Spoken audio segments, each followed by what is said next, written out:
इस साल मार्वल 3 बड़ी मूवीज़ रिलीज़ कर रहा है। पहली मूवी जिसे हमने ऑलरेडी देख लिया है, वो थी captain America brave new world and दूसरी मूवी जो मैंने अभी देखी है, उसका नाम है थंडरबोल्ट्स। इसके बाद जुलाई में मार्वल की तीसरी movie fantastic four the first steps भी आएगी। जब मार्वल ने सबसे पहले इन तीनों मूवीज़ की अनाउंसमेंट की थी, तो मुझे यही लगा था कि फैंटास्टिक फोर एक ऐसी मूवी होगी जो बॉक्स ऑफिस पर सबसे ज़्यादा कलेक्शन करेगी। बट कहीं पे मुझे ये भी होप थी कि थंडरबोल्ट्स एक ऐसी मूवी होगी जो स्टोरी और क्वालिटी के मामले में बेस्ट हो सकती है अगर इसके डायरेक्टर इसे सही तरीके से बनाएं। थंडरबोल्ट्स के डायरेक्टर पहले भी ऐसे शोज और मूवीज बना चुके हैं, जैसे बीफ एंड पेपर टाउन्स। ये ऐसे डायरेक्टर्स में से एक हैं जो कैरेक्टर ड्रिवन स्टोरीज को अच्छे से बना लेते हैं एंड यही बात थंडरबोल्ट्स मूवी में साफ नज़र आती है। अगर स्टोरी की बात करें तो इस मूवी में बहुत सारी लेयर्स हैं। ये बाकी रीसेंट मार्वल मूवीज़ के मुकाबले ज़्यादा डीप और इमोशनल है। लास्ट मार्वल मूवी जिसने इतना इमोशन और डेप्थ दिखाया था वो थी guardians of the Galaxy volume 3। जैसे उस मूवी में रॉकेट का पेन एंड उसका बैकग्राउंड दिखाया गया था, वैसे ही इस मूवी में मेन फोकस है येलेना पर, जिसे फ्लोरेंस प्यू ने प्ले किया है। ब्लैक विडो के इवेंट्स के बाद वो क्या झेल रही है, इस मूवी में ये दिखाया गया है। ब्लैक विडो में हमने देखा था कि येलेना ने अपनी बहन नताशा को खो दिया था। इस मूवी में उसे एक नई फैमिली सी फीलिंग तो मिली थी, बट फिर भी वो अंदर से अकेली और लोस्ट फील करती है। वो कभी कभी एलेक्सी से मिलती है जो उसका फेक फादर है, लेकिन उनका रिश्ता ज़्यादा क्लोज नहीं है।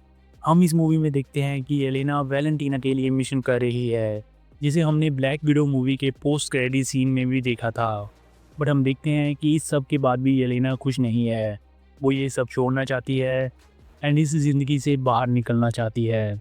बट फिर कुछ ऐसा होता है कि येलेना को एक मिशन पर भेजा जाता है एंड वहाँ उसकी टीम बनती है कुछ ऐसे लोगों के साथ जो उसके जैसे ही हैं, जिसमें आता है जॉन वॉकर यानी कि यूएस एजेंट, जिसे वाइट रसल ने प्ले किया है, घोस्ट जो and man and the wasp movie में थी, एंटोनिया यानी कि टास्क मास्टर जिसे हमने ब्लैक विडो में देखा था, एंड एक नया कैरेक्टर जिसका नाम होता है बॉब एंड इसे लुइस पुलमैन ने प्ले किया है।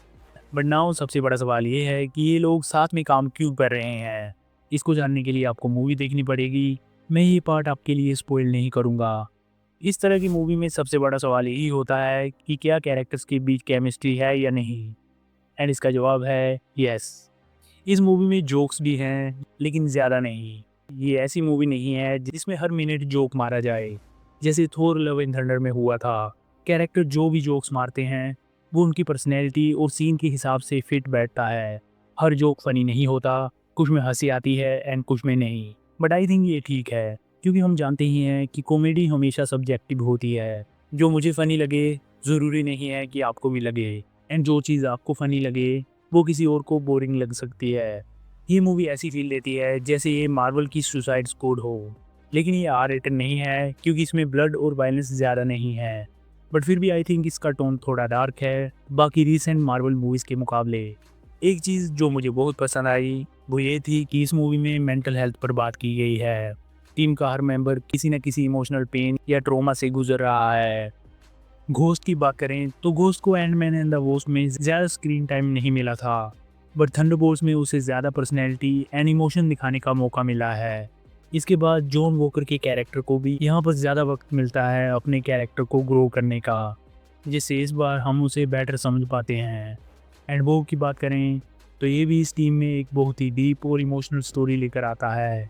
मैं स्पॉइल तो नहीं करूँगा कि ये असल में कौन है, बट बिलीव मी इसकी कहानी बहुत इंपॉर्टेंट है। इस मूवी में आप सच में महसूस कर पाते हो कि हर कैरेक्टर अंदर से क्या झेल रहा है। इसके बाद सबसे बड़ा सवाल ये है कि क्या थंडरबोल्ट्स को देखने से पहले बाकी मार्वल शोज़ या मूवीज़ देखना ज़रूरी है। आई थिंक ब्लैक विडो को ज़रूर देख लेना चाहिए, क्योंकि इससे काफ़ी हेल्प मिलेगी एलेना को समझने में एंड एलेक्सी के साथ उसके रिलेशन को समझने में। इसके अलावा उसके डिसीजंस के पीछे की इमोशनल रीज़न को भी अच्छी तरह समझ पाएंगे। Falcon and the winter soldier भी देख सकते हैं क्योंकि उसमें जॉन वॉकर और वैलेंटीना की एंट्री होती है। बट आई थिंक ये शो इतना ज़रूरी नहीं है जितनी की black window movie. Post credit scenes की बात करें तो इसमें 2 पोस्ट क्रेडिट सीन्स हैं एंड दोनों देखना वर्थ इट है, खासकर दूसरा वाला।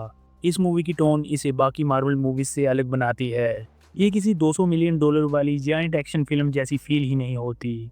एक्शन अच्छा है एंड ये ओवर द टॉप नहीं लगता। एंडिंग की बात करें तो एंडिंग काफ़ी अच्छी है, लेकिन ये बाकी मार्वल एंडिंग से काफ़ी डिफरेंट लगती है। ये पूरी दुनिया बचाने वाला क्लाइमैक्स नहीं है, ये ज़्यादा पर्सनल और इमोशनल लगता है। आई थिंक डायरेक्टर ने इस मूवी को बहुत अच्छे से हैंडल किया है।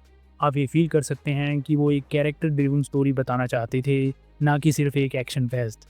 फ्लोरेंस प्यू की बात करें तो आई थिंक वो इस मूवी की मेन अट्रैक्शन है।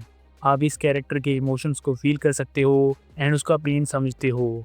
लुइस पुलमैन जो बॉब का रोल निभा रहे हैं वो भी एक्सीलेंट है। उनका रोल थोड़ा ट्रिकी है, ऑडियंस को उनके दर्द, ट्रॉमा और जर्नी पर भरोसा दिलाना होता है एंड उन्होंने ये काम अच्छे से किया है।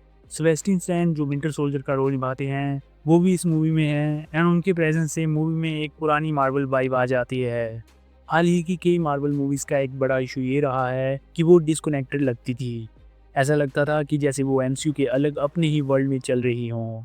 लेकिन थंडरबोल्ट्स ऐसा काम नहीं करती। इसमें वही फील है जैसे विंटर सोल्जर या ब्लैक विडो में थी। हालांकि इसका टोन थोड़ा डार्कर है, लेकिन फिर भी ये एमसीयू की बड़ी दुनिया से कनेक्टेड लगती है। सो अगर हम थंडरबोल्ट्स की बाकी रीसेंट मार्वल मूवी से तुलना करें तो आई थिंक ये मूवी सिर्फ जोक्स या फिर बड़े एक्सप्लोजन्स के लिए नहीं बनी, ये बनी है एक अच्छी स्टोरी और इमोशंस को दिखाने के लिए। इसलिए मैं कहता हूँ कि guardians of the Galaxy volume 3 के बाद ये सबसे बेस्ट मार्वल मूवी है कैरेक्टर डेवलपमेंट, स्टोरी और इमोशनल डेप्थ के मामले में। सो मुझे थंडरबोल्ट्स काफ़ी पसंद आई। इसने मुझे पुराना मार्वल फिर से फील कराया, जहाँ कैरेक्टर्स इंपॉर्टेंट होते थे एंड आपको फ़र्क पड़ता था कि आगे क्या होगा। So what do you think? अगर आपने थंडरबोल्ट्स मूवी देख ली है तो आपको ये कैसी लगी? Let me know in the comments. So that's it. जाते जाते वीडियो को लाइक कर दो एंड अकेले अकेले मज़े लेना काफ़ी गलत बात है, इसलिए इस वीडियो को अपने दोस्तों को भी शेयर कर देना। इतने सारे डिलेस के बाद अब ऐसा लग रहा है कि द बैटमैन पार्ट 2 शायद कैंसिल हो जाए। इस टॉपिक पे मैंने इस वीडियो में ब्रीफली बात की है, तो इसे भी एक बार ज़रूर चेक कर लेना।